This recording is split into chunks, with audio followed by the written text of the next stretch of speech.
لیکن ساتھ میں یہ بھی اعلان کر دیتا ہوں پریڈکشن کے طور پر کہ ایسا کوئی ڈیفینیٹ آرگیومنٹ کوئی نہیں پیش کر سکتا. دلیل ہم دیں گے اور ڈیفینیٹو دلیل دیں گے, لاجیکل دلیل دیں گے, ایسی دلیل دیں گے جو انٹائر ایتھیسٹک ورلڈ اسے ریفیوٹ نہیں کر سکتی. چلیں اب ہم ایک ایگزامپل سوچتے ہیں, ایک سینیریو, سمپل سینیریو, تمام آڈینس سے گزارش ہے, ہم اور آپ ایک آئسولیٹڈ آئیلینڈ پر ہیں, ایسا آئیلینڈ جہاں پہ ہم سے پہلے کوئی کبھی نہیں گیا. چلتے چلتے آپ کے سامنے اچانک آپ نے دیکھا ایک پنک کلر کی بال پڑی ہوئی ہے.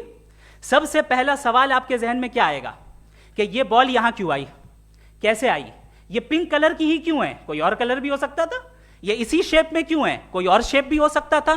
نیچرلی آپ اس طرف پہنچیں گے کہ کوئی نہ کوئی ہے جس نے ان اسپیسیفک پراپرٹیز کے ساتھ اس بال کو بنایا ہے اور یہاں پہ رکھا ہے. چونکہ آپ جانتے ہیں کہ یہ جو بال ہے اس کا ایگزسٹ کرنا ضروری نہیں ہے, یہ ایگزسٹ کر بھی سکتی تھی, نہیں بھی کر سکتی تھی, اور ایگزسٹ کرنا ہی تھا تو کسی اور فارم میں کرتی, کسی اور کلر میں کرتی. اب آپ اس بال کو ایکسپینڈ کرتے چلے جائیں, ایکسپینڈ کرتے چلے جائیں, ایکسپینڈ کرتے چلے جائیں, یہاں تک کہ یہ بال یونیورس کے سائز کی ہو جائے. بتائیے کہ کیا سائز کے بڑھ جانے سے سوال بدل جائے گا؟ ہرگز نہیں بدلے گا. ابھی بھی سوال رہے گا یہ یونیورس کہاں سے آیا, ان اسپیسیفک پراپرٹیز کے ساتھ کہاں سے آیا, کیوں آیا, کس نے بنایا, یہ سوال اس وقت بھی ویلڈ رہے گا. لیکن یہ سوال اگر ہم جناب جاوید اختر صاحب سے کریں تو چونکہ ان کا ورلڈ ویو ایتھیسٹک ہے, اور صرف ان کا نہیں, مطلب جتنے بھی ایتھیسٹ ہیں اور ایتھیسٹک ورلڈ ویو کو رکھنے والے سے اگر آپ یہ سوال کریں کہ یہ یونیورس کہاں سے آیا, تو ان کا جواب یا تو آرگیومنٹ فرام اگنورینس ہوگا یا ڈوگمیٹک ہوگا. یا تو یہ کہیں گے کہ مجھے نہیں پتا کہ یہ کہاں سے آیا, لہٰذا گاڈ ڈز ناٹ ایگزسٹ, یہ آرگیومنٹ فرام اگنورینس ہے. یا یہ کہیں گے کہ یہ یونیورس خود بخود بن گیا, اس کا مطلب یہ ہے کہ اس بال کو بھی خود بخود بن جانا چاہیے, لیکن بال کے تعلق سے یہ ایکسپلینیشن ایکسیپٹ نہیں کی جائے گی کہ یہ خود بخود بن گئی, لیکن یونیورس کے تعلق سے کر دیا جائے گا. اسے ہم دوسرے الفاظ میں ڈوگما بھی کہہ سکتے ہیں.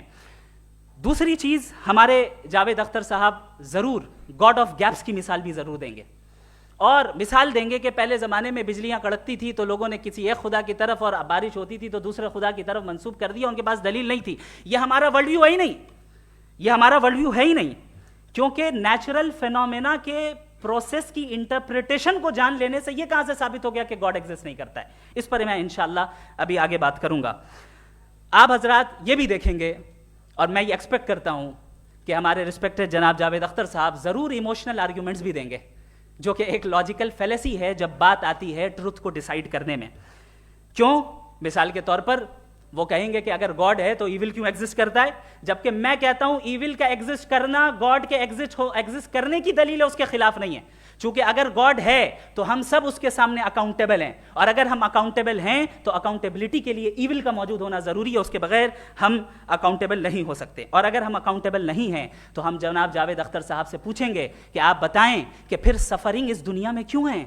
اگر خدا نہیں ہے تو سفرنگ کیوں ہیں؟ اور ان لوگوں کے جذبے کا کیا جن کے اندر سفرنگ کے بعد انتقام لینے کا جذبہ پایا جاتا ہے اور وہ اس دنیا سے ایسے ہی چلے گئے, کیا ان کی ساری تکلیفیں بیکار چلی جائیں گی؟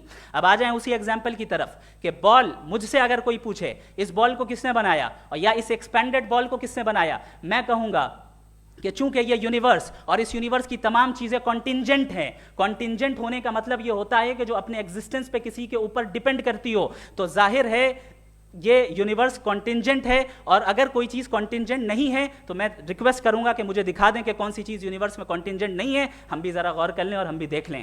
اور جب کانٹینجنٹ چیزیں موجود ہیں تو فلاسفرز کی اصطلاح کے مطابق ہم اس ٹرمینالوجی کے مطابق ہم اس جگہ تک پہنچتے ہیں اور اس ہستی تک پہنچتے ہیں جسے نیسیسری بینگ کہا جاتا ہے, کہ یہ وہ نیسیسری بینگ ہے جس کا موجود نہ ہونا ناممکن ہو. چونکہ اگر یہ موجود نہ ہو تو ساری چیزیں ایگزسٹنس میں آئیں گی ہی نہیں, اور یہ ساری کانٹینجنٹ چیزیں اسی کے اوپر ڈیپینڈ کرتی ہیں. اب اگر آپ یہ سوال کرتے ہیں کہ پھر اس ہستی کو کس نے بنایا, پھر اس کا کاز کیا ہے, پھر اس کا کاز کیا ہے, پھر اس کا کاز کیا ہے, اور اینڈلیسلی چلے جائیں, اسے ہم کہتے ہیں انفینٹ ریگریس آف کازز, جو کہ لاجیکل فیلیسی ہے. کانسیپچولی انفینٹی پاسبل ہے.